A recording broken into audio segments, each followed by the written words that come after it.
you intend to access Facebook.com. Considering that it is his first time using the desktop, what will be the process for him to access the DNS of the website? Okay, present nyo na so, ano din ko or i-demonstrate ninyo kung paano magiging process ka DNS.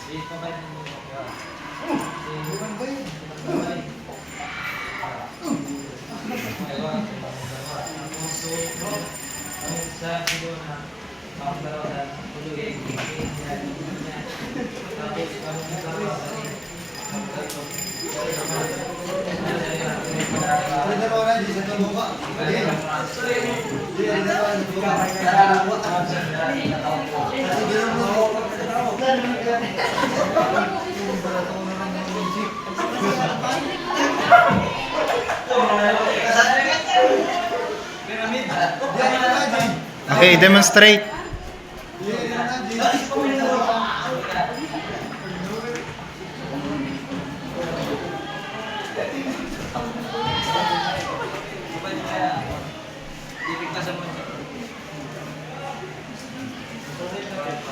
Joseph Son.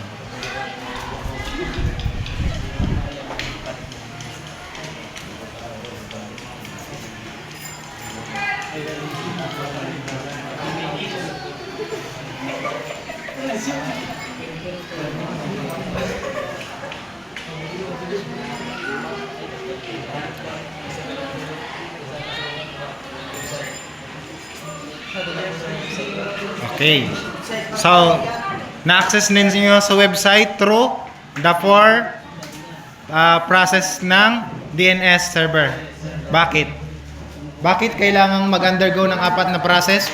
Yung DNS na ginagamit ay yung information na kailangan i-access ni Mike, which is yung Facebook. Ba't kailangan mag-undergo ng 4 process? Kasi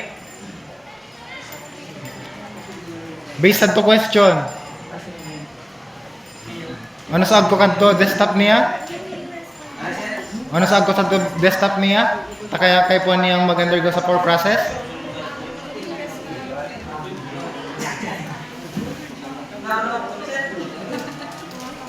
Based on to reading scenario, taon ta kay puhan ni Mike na mag-undergo sa 4 na process nganing ma-access sa IP address. Yan. First time niyang gamiton sa desktop. Pag first time gamiton na desktop, kuno na uuda sa database ka desktop. Di pa nakasave sa tuso. Yan. Sa IP address kadtong website, di pa save sa database ko computer ninyo. Okay, so very good. Tama sa ano ding naging presentation kading group 1. Palakpakin na ninyo.